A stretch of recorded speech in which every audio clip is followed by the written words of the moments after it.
बिस्मिल्लाहिर्रहमानिर्रहीम। शुरू अल्लाह के नाम से जो बड़ा मेहरबान निहायत रहम वाला है। वालेकुम गाइस। तो आज मैं डिस्कस करूंगा DES राउंड ब्लॉक डायग्राम के बारे में। तो इससे पहले डाटा इंक्रिप्शन स्टैंडर्ड क्या होता है, डाटा इंक्रिप्शन स्टैंडर्ड यानी कि इसकी हिस्ट्री क्या है या इसका एल्गोरिदम क्या है, इसके बारे में डिस्कस कर चुका हूं।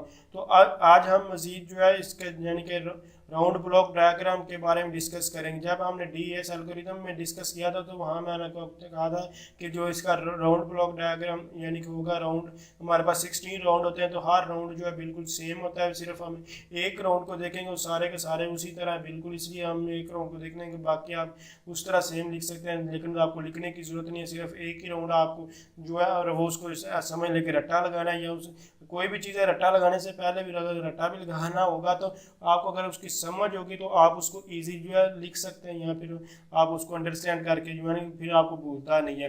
तो इसलिए आज हम राउंड ब्लॉक डायग्राम के बारे में डिस्कस करें। हमारे पास राउंड ब्लॉक डायग्राम है, यानी कि इसको हमने सिंपल ये एक डायग्राम है। इसमें हमारे पास जैसे कि मैंने आपको भी पिछले एल्गोरिथम बताया, हमारे पास 64 बिट का जो प्लेन टेक्स्ट है वो आ रहा है और उसके बाद इनपुट दिया जा रहा है। और इसी तरह जो हमारे पास जो की थी वो 56 जो सॉरी हमारे पास 64 बिट की जो की जो है वो इनपुट दी जा रही थी, लेकिन उसके बाद उसका 8 बिट जो है वो रिजर्व किए थे। मैं आपको वो अभी दिखा देता हूँ और उसके बाद यहाँ तक आप इसको ईजिली अंडरस्टैंड करें।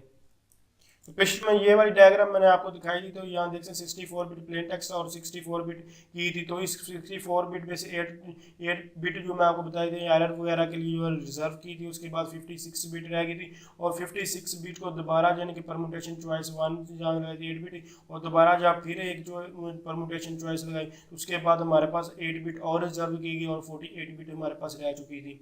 तो इसमें हमारे पास जब 64 बिट आया था तो यहाँ 64 बिट में अगर राउंड लगा रहे तो हर राउंड में 32 बिट में ये डिवाइड हो जाता है। ये इंटरनल वर्किंग थी, मैंने आपको बताया था कि यहाँ सिर्फ यहाँ ये डायग्राम आपको पेपर पॉइंट ऑफ व्यू से ये लिखनी होगी और उसके अलावा कुछ भी नहीं। इसी तरह जो अभी मैं आपको इसका राउंड की डायग्राम दिखा रहा है, अगर अब राउंड के बारे में पूछा जाए तो आप वो राउंड की भी डायग्राम लिख सकते हैं, वो अभी आपको उसके बारे में। तो बेसिकली ये स्टार्टिंग यहाँ से हो रही है और हर राउंड के अंदर क्या हो रहा है ये अब, क्योंकि हर राउंड के अंदर देख सकते 64 बिट यहाँ से डाटा आ रहा है, और अगर की बात करेंगे तो हर राउंड में हमारे पास 56 यहाँ से जो एंट्री हो रही है। तो अब जैसा कि आप देख सके हैं कि हमारे पास प्लेन टेक्स्ट है 64 बिट को हम डिवाइड किया टू पार्ट्स में। एक को क्या किया लेफ्ट साइड यानी कि लेफ्ट हमारे पास left cipher sorry plain text और राइट प्लेन टेक्स्ट है। अब इसको 32 बिट 32 बिट तो 32 और 32 64 बिट इस तरह ये बन जाता है। तो अब 32 बिट्स जो लेफ्ट साइड पे उसको बिल्कुल आपने इसी तरह जो नीचे ले आना है, और जो हमारे पास यानी कि राइट वाला साइड वाला है उसको आपने थोड़े इसके परमुटेशन वगैरह का परफॉर्म करके उसके बाद, लेकिन ये असल में यहाँ जो आपस में ये स्वैप भी होते हैं। तो अब यहाँ से देखें हमारे पास सिंपल ये है कि जहाँ दोनों को आप सिंपल सीधा सीधा देखें, आप कुछ भी और यानी कन्फ्यूज नहीं होने। तो अब 32 बिट यानी कि एक लेफ्ट साइड पे और एक राइट साइड पे, जो लेफ्ट साइड पे उसको कुछ नहीं करना, सिंपल एक्सोर के साथ यहाँ लाकर मिलाना है, और उसके बाद जो 32 है इस पर यानी कि राइट साइड वाले पर एक परमुटेशन लगानी है। परमुटेशन क्या कहती है, ये आपके जो डाटा था यानी कि 32 बिट है इसको एक्सपेंड करती है। एक्सपेंड करने का मकसद यहाँ क्या है कि जैसे कि आपने यहाँ हमारे पास 56 जो है टोटल जो की थी, तो 56 को हमने लेफ्ट यानी कि यहाँ ये सी और डी को आप लेफ्ट और राइट कह सकते हैं। यहाँ उस पर क्या हुआ लेफ्ट साइड पे और ये राइट साइड दो पार्ट्स में डिवाइड किया 56 बिट्स में। जब 56 और यहाँ से फिर 56 यानी कि लेफ्ट शिफ्टिंग दोनों की गई। तो लेफ्ट शिफ्टिंग आपको लग रहा होगा ये एक राइट साइड से आ रहा है एक लेफ्ट साइड, तो ये इससे पहले एल्गोरिथम में आपको बता चुका हूँ कि लेफ्ट शिफ्टिंग क्या होती है। जैसे कि हमने जो है मोनो अल्फ़ाबेटिक साइफर किया था, सीजर साइफर, शिफ्टिंग साइफर वगैरह किए थे, तो उसमें हमने जो है लेफ्ट शिफ्टिंग परफॉर्म की थी। अगर आपको नहीं समझ तो आप वो देख लेंगे, इससे पहले वाला एल्गोरिथम जो उसमें भी मैंने आपको लेफ्ट शिफ्टिंग बताई। तो आप 28 और 22 में डिवाइड किया था। 20 और 28 इसको आप चूँकि हमने जो इनको दोनों को बराबर हमेशा जितना भी इनपुट हो उतनी आउटपुट हम जो इंक्रिप्शन और डिक्रिप्शन में वो हम गेट करते हैं, इसलिए हमें इनको सेम करना होगा। तो अब ये 28 में डिवाइड तो हमने कहा, अब दोबारा इन 28 को हमने दोबारा यानी कि यहाँ इनको इकट्ठा करना है यानी कि 56 बनाना। तो 66 बनाने के लिए उसके लिए लेफ़्ट शिफ्टिंग और लेफ़्ट शिफ्टिंग दोनों ये परफॉर्म की गई, और उसके साथ साथ चूँकि यहाँ 48 था उसके बाद हमने परमुटेशन यानी कंट्रेशन और ये परमुटेशन चॉइस 2 लगा रहे हैं।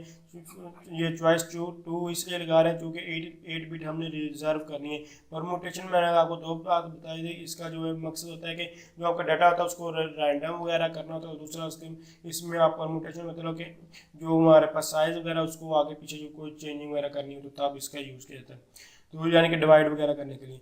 तो आप इसमें दोनों में 28 56 में होगा। 56 पे जब परमुटेशन चॉइस 2 लगाई तो इसने दोबारा 48 में कन्वर्ट। अब यहाँ से 48 आ चुका है, यहाँ 48, इन दोनों को एक्सोर यानी कि मिक्स किया। एक्सोर क्या इसके बारे में पहले बता चुका हूँ। तो इन दोनों का अब हमें डाटा 48 मिल चुका है। अब चूँकि हमें 32 यहाँ से हम इनपुट कर रहे हैं तो हमें 64 हमें लास्ट में साइफर टेक्स्ट में चाहिए होता है, यानी कि लास्ट पर। तो अब 48 का हमारे किसी काम का नहीं, चूँकि यहाँ से 32 आ रहा है, इसको 48 को दोबारा हमें कन्वर्ट करना है, यानी कि 32 में तो यहाँ एक्स बॉक्स का यूज़ करें। एक्स बॉक्स क्या होता है, ये डाटा कन्वर्ट करने के लिए 48 बिट को ये 32 बिट के में कन्वर्ट करने के लिए हम एक्स बॉक्स का यूज़ करते हैं। एक्स बॉक्स को हम लहदा एक नेक्स्ट ट्यूटोरियल में देखेंगे हमारी आउटलाइन में, इसको हम मज़ीद एक्सपेंड करेंगे। जैसे कि हमने एल्गोरिथम में से ये राउंड वाले को एक्सपेंड किया, इसी तरह अब राउंड में से हम जो एक्स बॉक्स को भी एक्सपेंड करके आपको दिखाएंगे। अगर आपने अगर तीनों के बारे में आपको पूछा गया तो आप इन सारों को लहदा लिखेंगे, क्योंकि आपको मिक्स करने की इनको ज़रूरत नहीं है, ये लहदा ही कंसेप्ट आपको लिखने होंगे। उसके बाद हमारे पास 32 बिट है, परमुटेशन आप दोबारा अप्लाई करेंगे। उसके बाद ये हमारे पास 32 बिट है, यहाँ भी 32 बिट है, इनको दोनों पर एक्सोर लगाएगा। जब यहाँ पर एक्सोर अप्लाई किया जाएगा तो आपको बेसिकली यहाँ से फिर वो यानी कि यहाँ आपको राइट साइड पे, चूँकि ये डाटा राइट साइड पर आ रहा है तो यहाँ से समझ लगे ये राइट साइड वाला और ये हमारे पास ये लेफ़्ट साइड पे है। इसको आपने ये असल में ये स्वैपिंग, यहाँ आप स्वैपिंग हो रही है, लेकिन आप क्योंकि आपको देख सकते हैं लेफ़्ट साइड वाला राइट साइड पर हकीकत में आ चुका है, और ये राइट साइड वाला जो है ये हमारे पास लेफ़्ट साइड पर डाटा जो आता है।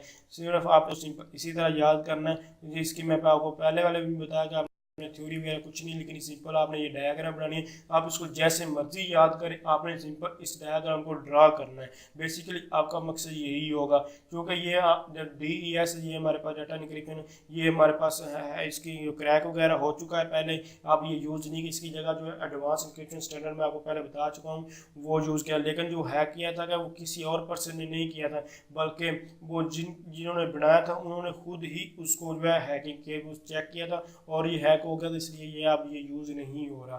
तो इसको सिंपल आपको ज़्यादा डेप्थ में जाने की ज़रूरत नहीं है, इसकी आप डायग्राम को बस अंडरस्टैंड करें। तो थैंक्स फॉर वाचिंग, अल्लाह हाफिज़।